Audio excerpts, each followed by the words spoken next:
परम सिद्धांत सिद्धांत राष्ट्र वेद बने स्वाद धन्यवाद। है कि परीक्षा या ईश्वर की कृपा। हम सबके मन में कभी न कभी यह प्रश्न अवश्य आता है, अच्छे लोग ही क्यों दुख झेलते हैं, क्यों बुरे लोगों को सुखद जीवन मिलता प्रतीत होता है। जब मनुष्य सोचता है कि मैंने तो किसी का बुरा नहीं किया, फिर मेरे साथ ऐसा क्यों हुआ, तो वहीं से उसकी आत्मयात्रा प्रारंभ होती है। भाइयों और बहनों, यह संसार केवल हमारे कर्मों का परिणाम नहीं, हमारे आत्मबोध का मंच है।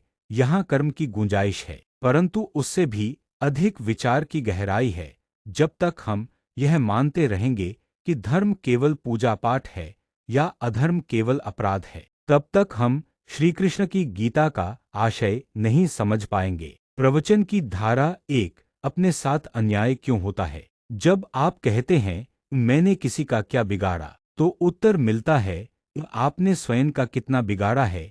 क्या कभी सोचा है, हम अपने जीवन में कई बार दूसरों को दुख नहीं देते, लेकिन अपने भीतर सत्य की अवहेलना कर जाते हैं, झूठी उम्मीदें पाल लेते हैं, और जब वो टूटती हैं तो संसार को दोष देने लगते हैं। श्री कृष्ण कहते हैं जो अपने ही धर्म में अड़िग नहीं, वह संसार में द्वंद्वों का शिकार होता है। प्रवचन प्रवचन की धर्म धारा क्या दो, है। धर्म क्या है।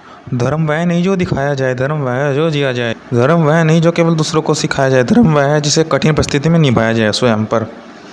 तो इस कारण से धर्म उस समय भी निभाया जाए धर्म जब उस स्वार्थ समय भी पीछे खड़ा निभाया जाए मुस्कुरा रहा हो। जब स्वार्थ पीछे खड़ा मुस्कुरा रहा हो। जिसने संकट में भी धर्म नहीं त्यागा, वही अर्जुन है। जिसने अधर्म को राजनीति कहकर ढांप दिया, वही दुर्योधन है। प्रवचन की धारा तीन, दोष दूसरों में या अपने निर्णयों में। हम दूसरों से कहते हैं कि वे योग्य नहीं, लेकिन क्या हमने अपने आत्मज्ञान का उपयोग किया। जब श्री कृष्ण ने दुर्योधन से कहा राज्य तुम्हारा हो सकता था अगर तुम स्वयं पर अधिकार रख पाते, तो यह कोई शाप नहीं, चेतावनी थी।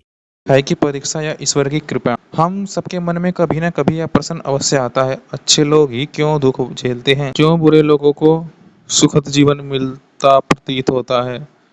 क्या यह अन्याय है, क्या ईश्वर हमें देख नहीं रहे, या फिर यह कोई गहन व्यवस्था है जो हमारे सृष्टि से दृष्टि से लेकिन सटीक और न्यायपूर्ण है। कर्म और उसका फल एक गूढ़ वैदिक सिद्धांत। वेदों में कहा गया है यथा कर्माणि तस्य तत्लोकम प्राप्नोति।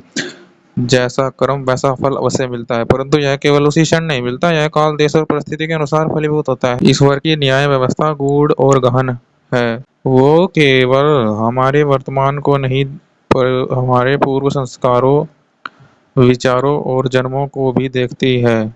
ईश्वर की अदृश्य कृपा रोककर बचाना भी न्याय है। कई बार मनुष्य अच्छाई की राह पर होता है, परंतु अज्ञान, मोह, अहंकार वश कोई गलत दिशा में कदम बढ़ाने लगता है। तभी ईश्वर उसकी राह में एक अवरोध रख देते हैं, तो वह कष्ट के रूप में आता है, पर वह वास्तव में कृपा होती है। तेरा जो मार्ग तू चलने वाला है वह तू विनाश की ओर ले जाएगा, इसलिए मैं तुझे मोड़ पर रोकता हूँ। यह ईश्वर का मौन संवाद है। कष्ट केवल परिणाम नहीं, एक मार्गदर्शन। जिस कष्ट को हम दंड समझते हैं वह अक्सर संकेत होता है। ईश्वर कहते हैं तू यह नहीं कर, तू इससे बेहतर है, तेरा मार्ग इससे ऊंचा है। यहाँ कठिनाई हमारे पुण्य को रोकने नहीं बल्कि उसे सुरक्षित रखने के लिए आती है। मृत्यु तक में न्याय होता है। यह भी कहा गया है कि जब पुण्य को आती है वरदान, अन्य को कष्ट न हो, यह भी सुनिश्चित। यह भी कहा गया है जब एक पुण्यात्मा मृत्यु को प्राप्त होता है तो वही ईश्वर की योजना का हिस्सा होता है। हो सकता है कि उसका जीवन इतना शुद्ध हो गया हो कि अब उसे पृथ्वी और कर्म नहीं करना। कष्ट केवल परिणाम नहीं, एक मार्गदर्शन। जिस कष्ट को हम दंड समझते हैं वह अक्सर संकेत होता है। ईश्वर कहते हैं कि तू यह नहीं करता, तू इससे बेहतर है, तेरा मार्ग ऊंचा है। मृत्यु तक में न्याय होता है। दुष्ट का विनाश, कर्म फल की अंतिम घोषणा। जो व्यक्ति बार बार ईश्वरीय संकेतों को अनदेखा करता है तो सदा दूसरों का अहित करता है, जो सदा उसके लिए भी ईश्वर के पास उत्तरदायित्व है। धीरे धीरे वह अपने कर्म फल को स्वयं बुलाता है।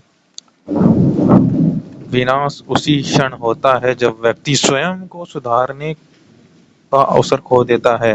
आत्मा की परख अंत की नहीं, मार्ग की परीक्षा।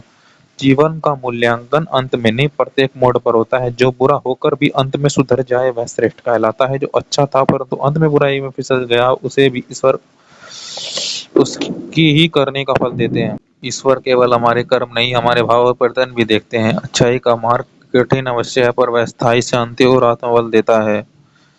बुराई का सुख क्षणिक होता है, पर अंततः वह नाश का कारण बनता है। ईश्वर न्याय करते हैं, परंतु उसके न्याय का तरीका हमारी सोच से अधिक गहन और दिव्य होता है। जीवन में सत्य और धर्म की विजय हो। इसलिए हे आत्मन, अगर जीवन में कठिनाई आए तो घबराना नहीं, क्योंकि शायद ईश्वर तुम्हें बचा रहे हो।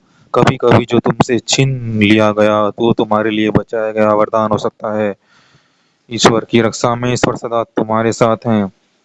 धर्म की रक्षा में ईश्वर सदा तुम्हारे साथ हैं। बस तुम्हें अपने संकल्प पर अडिग रहो। परिवर्तन जब भीतर से उठता है, आत्मज्ञान की अंतिम सीढ़ी। जीवन में जो कुछ भी हमें मिला, जो छूटा, जो दर्द दिया गया, वह केवल बाह्य घटनाएं नहीं थी। वे सब हमारी आत्मा को उसके स्वरूप की ओर ले जाने वाले संकेत थे। अब समय है आत्मदर्शन का। एक वास्तविक परिवर्तन बाहर नहीं, भीतर होता है। जो चीजें हमें तोड़ी, वे हमें तोड़ने नहीं, भीतर से जोड़ने आई थी। जो व्यक्ति हमें छोड़कर गया, वह हमें खुद से मिलाने आया था। दो सही मार्ग वह है जो भीतर शांति लाए, न कि केवल बाहरी सफलता। हम संसार में जितना भी भागें दौड़े, कमाए, प्रसिद्धि पाए, अंततः जो मन को चैन न दे सके, वह सुख नहीं है। तीन कष्ट में ईश्वर का दर्शन। जिस घड़ी तुमने सोचा सब खत्म हो गया, वही ईश्वर ने धीरे से कहा, अब मैं प्रारंभ कर रहा हूँ। चार कर्म का बोध, अपने पथ का निर्माण। अब किसी को दोष नहीं देना। जो हुआ वह मेरे लिए था, जो होगा वह मेरे द्वारा होगा। पांच निष्कर्ष, आत्मा की पुकार को सुनो। तू बहुत कुछ बन गया, अब थोड़ा स्वयं भी बन जा। जिन राहों ने तुझे गिराया, उन्हें धन्यवाद दे, क्योंकि उन्हीं के नीचे तेरे पंख दबे थे।